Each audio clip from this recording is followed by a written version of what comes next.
ce que je vous propose, hein, donc, c'est de regarder un petit peu ensemble cette notion des écosystèmes microbiens, puis surtout de leur éventuel impact sur les changements climatiques, hein, ce qui est très à la mode aujourd'hui. Alors un petit peu avant de vous introduire le sujet, hein, ce sur quoi mon équipe et moi-même travaillons. Donc il s'agit de, quand on travaille dans l'actuel, de regarder ces tapis microbiens. Alors c'est quoi un tapis microbien? Mais en fait c'est une structure qui est une structure déjà organo-sédimentaire, qui est laminée la plupart du temps. Et dans chacune de ces lamines, en fait, vous allez trouver une foultitude de micro-organismes très très abondant, hein, une grande diversité avec des activités métaboliques, hein, qui sont différentes. Et on va s'intéresser à ces différentes activités métaboliques. Alors pourquoi? Ben parce qu'elles vont avoir un rôle, hein, sur la précipitation, sur la minéralisation de ces tapis microbiens. Et donc, pour nous, géologues, c'est très intéressant parce qu'on va envisager d'avoir une préservation dans le registre fossile. Alors pour ça, on a une transformation, hein, de ces tapis microbiens en ce qu'on va appeler des microbialites, qui sont toujours des structures organo-sédimentaires, hein, puisqu'elles découlent de l'activité de ces tapis microbiens.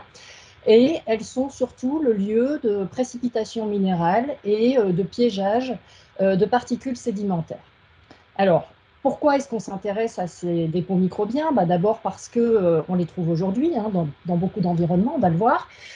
Et puis surtout parce que en fait, ce sont des organismes qui ont été reconnus depuis les tout premiers, je dirais, les tout premiers moments de l'histoire de la vie sur Terre, environ 3 milliards 500 millions d'années.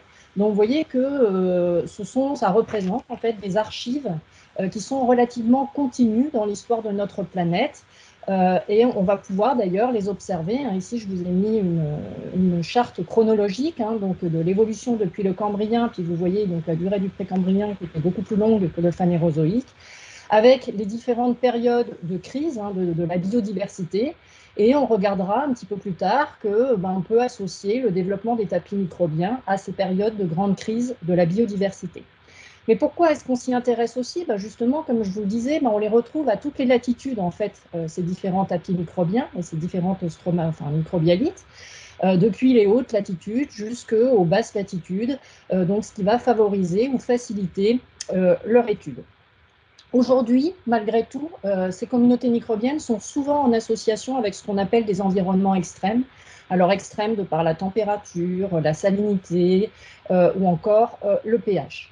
Et puis on les trouve partout. Alors ça, c'est ça qui est très très intéressant, hein, c'est qu'on va les trouver depuis les domaines abyssaux en milieu marin, souvent en association avec des fumeurs noirs.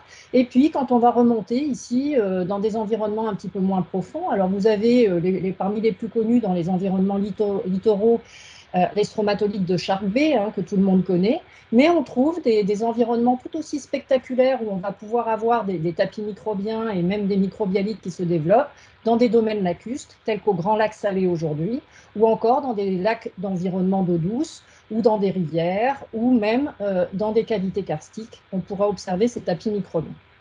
Alors, vous l'avez vu, hein, donc ça se développe depuis les tout premiers moments de l'histoire de notre planète, l'enregistrement biologique de notre planète, et puis on va les retrouver jusqu'à aujourd'hui. Alors, ils représentent des signatures de la vie primitive, donc ça les rend intéressants. Ils participent au cycle biogéochimique, on va le voir, parce qu'ils incorporent au moment de la minéralisation, entre autres, des éléments tels que le carbone, l'azote, le soufre. Et puis, il participe à la formation des roches sédimentaires, hein, ce qui nous permet d'avoir une archive et accès à cette archive sédimentaire au cours du temps. Alors, c'est très intéressant aussi. Pourquoi? Bien parce qu'aujourd'hui, comme ces micro-organismes en fait, ont été reconnus, ont été très fortement utilisés, hein, au cours de l'exploration pétrolière, hein, et notamment parce qu'on a trouvé des réserves liées à l'activité microbienne au cours du Crétacé, donc il y a environ 120 millions d'années, hein, où on avait la prolifération de ces organismes qui ont contribué à la formation d'hydrocarbures, mais également de roches dont la porosité et la perméabilité permettaient d'accueillir ces hydrocarbures. Donc ça les rend très intéressants. Aujourd'hui, on s'y intéresse parce qu'on a envoyé Persévérance sur Mars pour essayer de trouver des formes de vie, et on s'attend, ou on pourrait s'attendre à ce que ce soit plutôt des formes de vie telles que les microbes ou les virus que l'on pourrait retrouver sur cette planète. Et enfin, et plus particulièrement, hein, c'est l'objet de ma présentation, on s'intéresse aux problèmes donc, de capture et de stockage du CO2. Vous allez voir pourquoi et comment on peut préserver du CO2 à l'intérieur ou en activité, enfin où on a l'activité de ces tapis microbiens et donc des microbialistes. Parce qu'aujourd'hui, en fait, ce stockage, hein, il concerne essentiellement des stockages profonds dans d'anciens réservoirs pétroliers ou dans des roches qui permettraient d'accueillir ou de stocker, on va dire, le CO2, ou encore par l'intermédiaire de systèmes agroforestiers. Et plus récemment, ben, on propose de nouvelles technologies dont je vais vous parler maintenant. Alors pourquoi c'est intéressant? D'abord parce qu'on va faire un lien direct entre cette activité microbienne et le CO2 que l'on peut retrouver dans différents réservoirs, hein, en terre interne, en terre externe avec notre atmosphère. Tout ça va participer à la biologie également, puisqu'en fait, on va avoir des phénomènes de photosynthèse. Et vous qui êtes plus biologiste, vous savez parfaitement qu'en fait, on va utiliser une partie de ce CO2 pour produire entre autres de l'oxygène, mais cela va participer à la photosynthèse.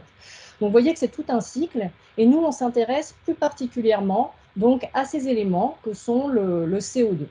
Alors justement, pourquoi? Parce que les carbonates, donc CaCO3, ce sont des molécules en fait, ou des éléments minéraux qui vont contenir des molécules telles que les hydrogénocarbonates et le calcium. Et si vous combinez et vous avez suffisamment d'éléments en présence, vous allez pouvoir forcer votre réaction et entraîner la précipitation de ce calcium à travers donc, la formation de ces carbonates. Alors, ces carbonates peuvent se former de façon abiotique. Donc ça, c'est la première partie qui va nous intéresser ici.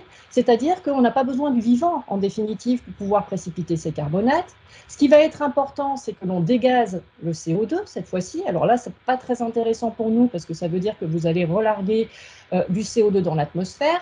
Mais vous voyez que vous libérez une molécule de CO2, mais vous en piégez une, ici, à l'intérieur de ce carbonate. Et l'enjeu va être de fixer ce carbonate de façon à ce qu'il ne soit pas dissous et que vous puissiez conserver, préserver la molécule de CO2 qui sera piégée dans le carbonate. Donc pour ça, vous allez avoir des conditions qui vont être des conditions limitantes ou favorisant la précipitation du carbonate, c'est-à-dire qui vont favoriser le dégazage du CO2 et permettre la précipitation de ces carbonates. Le deuxième élément qui est très important aussi, vous voyez, qui rentre dans la composition de ces carbonates, c'est le calcium. Et ce calcium est également un facteur qui va être limitant. Alors, il n'est pas limitant aujourd'hui en domaine océanique, parce qu'on est sursaturé en cet élément-là. Par contre, dans les domaines continentaux, ça va jouer un rôle très important puisque ce calcium n'est pas disponible dans les mêmes proportions. Une deuxième façon de pouvoir former des carbonates, c'est l'activité ici des dépôts microbiens.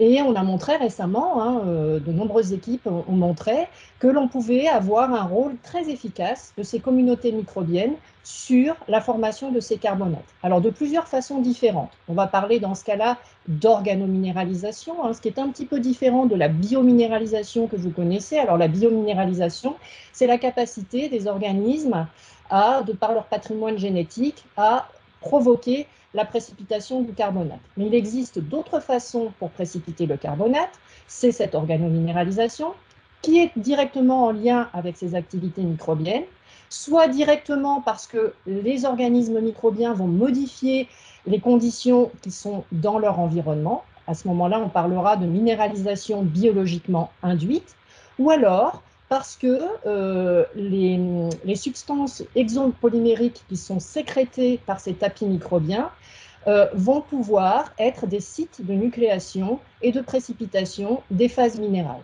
Donc, vous voyez que tout ça va conduire, in fine, à la formation de ces carbonates, et c'est ça qui nous intéresse ici, c'est la capacité de production de ces carbonates.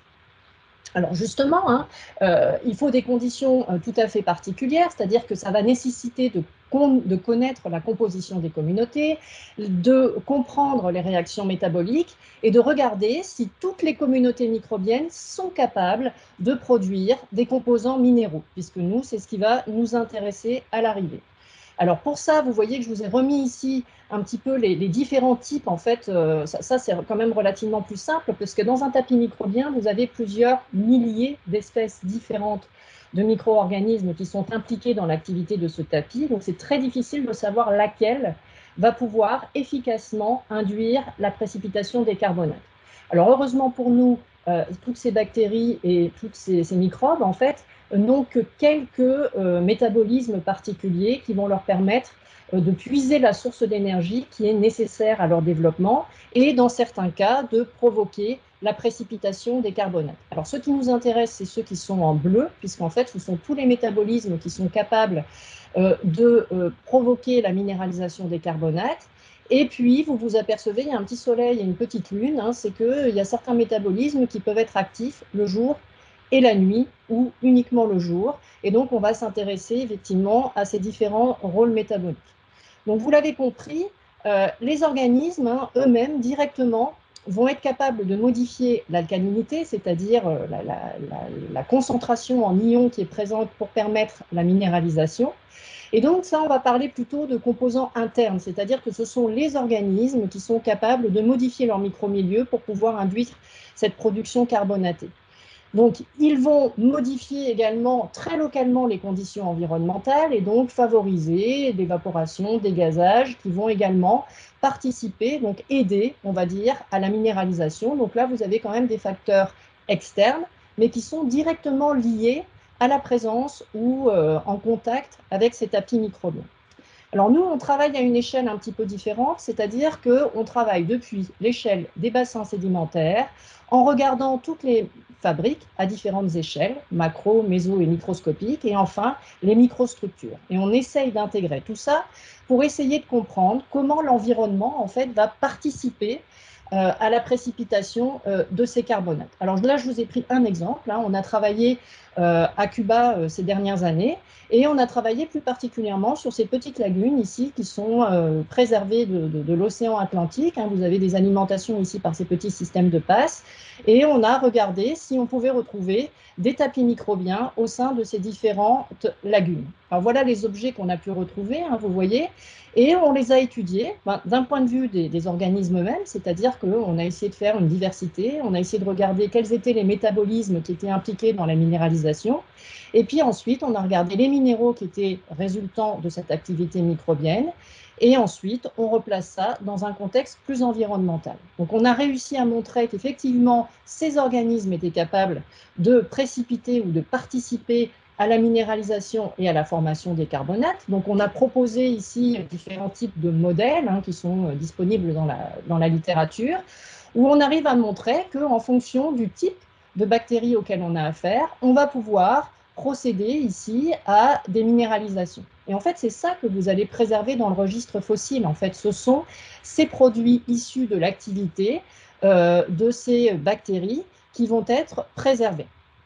Donc, on arrive à montrer ici qu'on a un rôle à la fois abiotique, on a un rôle biotique sur la formation de ces tapis microbiens, mais l'environnement global joue également un rôle important. Alors, vous voyez qu'ici, nous, on a fait une petite cartographie de la diversité des structures microbiennes. Alors, elles ont des morphologies qui sont très différentes, et on a fait une cartographie en essayant de replacer ces différentes morphologies tout au long ou à l'intérieur de ces lagunes. Ce qui nous a permis de montrer qu'en fait, il fallait une chimie particulière qui était induite par la physiographie, hein, puisque ces lagunes, en fait, sont héritées d'anciennes dunes qui ont été ennoyées au cours après la dernière grande glaciation. Vous avez une remise en eau importante. Ces lagunes ont été ennoyées, provoquer donc permettre le développement de ces petites lagunes au sein desquelles vous allez avoir une saturation en ions qui va varier. Donc ça va jouer sur le fait que vous ayez ou pas des tapis microbiens. Ensuite, l'environnement va également jouer puisque vous allez pouvoir enregistrer des fluctuations du plan d'eau à l'intérieur de ces lagunes. Et dans nos études, on a réussi à montrer qu'en fonction de la fluctuation de ce niveau d'eau, vous alliez avoir d'abord favorablement le développement de ces tapis microbiens et leur minéralisation. Ensuite, on s'est intéressé aux paramètres plus locaux, tels que l'hydrodynamisme, le vent, les tempêtes, et puis le rôle de la dessiccation, des fractures, etc., le rôle également de l'activité des mangroves, qui vont déterminer à la fois les macrofabriques, mais également favoriser la minéralisation. Alors, c'est ce que j'ai essayé, ou on a essayé de regrouper un petit peu sur ce schéma-là, parce qu'en fait, ce qu'on essayait de montrer, c'était d'abord, est-ce qu'on pouvait former des tapis microbiens? Donc ça, vous avez ici la répartition des différents tapis le long de ce profil. Et puis la deuxième question qu'on s'est posée, c'est est-ce qu'on va préserver en fait ces tapis microbiens? Et est-ce que tous les tapis microbiens vont être préservés dans le registre fossile? Alors la conclusion à laquelle on est arrivé, hein, c'est qu'il y a une infime partie de ces tapis microbiens qui va pouvoir être préservés dans le registre fossile. Pourquoi? Parce qu'ils vont être soumis à des processus d'érosion tels que les tempêtes, ils vont être dégradés par des organismes fouisseurs qui vont les brouter, et donc vous aurez un potentiel de préservation qui sera réduit. Et puis aussi, vous aurez un potentiel de préservation qui sera favorisé si vous avez les conditions environnementales qui sont favorables et que vous pouvez les enfouir relativement rapidement de façon à préserver ces structures. Donc voilà un petit peu une synthèse de ces études que l'on avait réalisées à Cuba et qui montraient qu'en fait ces tapis microbiens, quand ils minéralisent, on va avoir un potentiel de préservation qui sera très fort. Quand ils ne minéralisent pas, on ne va évidemment pas les préserver, ou en tout cas, on s'aperçoit qu'on peut les préserver d'une autre façon. C'est-à-dire que la minéralisation, elle, quand elle est préservée dans le registre fossile, vous allez former des microbialites, ça c'est l'objet géologique que vous allez pouvoir observer. Parfois, vous avez minéralisation, mais cet objet n'est pas préservé, mais ce n'est pas perdu complètement parce que vous allez retrouver le signal de cette activité microbienne dans les boues carbonatées de vos lagunes. Et puis, quand ces tapis microbiens ne sont pas minéralisés, ce n'est pas perdu complètement. D'abord parce que parfois, vous pouvez avoir des structures organosédimentaires qui vont être préservées dans le registre fossile, même si l'on n'arrive pas à démontrer directement de l'activité biologique. Les structures sédimentaires qui sont préservées, elles vont permettre de dire qu'il y a eu activité de ces tapis microbiens dans le registre fossile. C'est ce que l'on appelle des NIS. Et puis parfois, vous n'avez rien, c'est-à-dire que vous ne minéralisez pas, et puis le potentiel de préservation est très faible. Mais ce n'est pas complètement perdu non plus, parce que grâce à de nouvelles études maintenant, en étudiant les composants organiques qui sont justement piégés à l'intérieur de ces boues carbonatées, on arrive à remonter à une signature géochimique qui nous montre qu'on a eu l'activité de ces tapis microbiens au cours du temps. Donc ça, c'est très important parce que ça nous permet de montrer qu'on peut avoir et envisager en fait l'importance du développement de ces tapis microbiens et surtout le rôle donc des paramètres intrinsèques, c'est-à-dire ceux qui permettent aux tapis microbiens de minéraliser, et puis des paramètres externes qui vont favoriser ou non la présence de ces tapis. Mais vous allez vous dire, mais elle nous a promis au début de parler de la relation avec le climat. Donc ça, c'est ce que je vous propose de faire maintenant. Justement, pourquoi et comment ces tapis microbiens, je voulais d'abord vous convaincre qu'on pouvait les préserver dans le registre fossile et essayer de vous montrer que, en fait, ce qu'on va stocker, c'est ce fameux carbonate de calcium. Et c'est ça qui nous intéresse. Alors, je vous avais dit que ça résultait beaucoup de la présence des ions et des molécules qui étaient présentes dans notre système.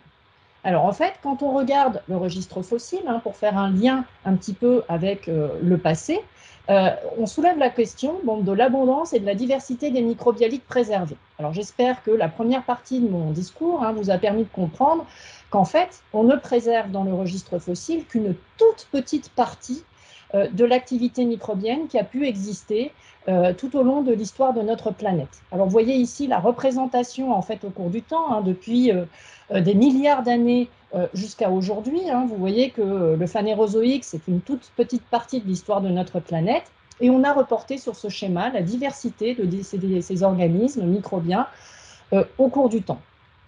Alors, qui réagissent plus ou moins, ce qui est bon. Excusez-moi, je profite juste d'un petit blanc pour vous dire qu'on est déjà à 20 minutes, donc il faudra... Oui, j'ai presque fini. J'ai presque fini, donc c'est tout bon. Donc ici, ce que je voulais vous montrer, en fait, c'est qu'on avait eu donc une évolution au cours du temps. Je vous ai remis l'évolution du climat.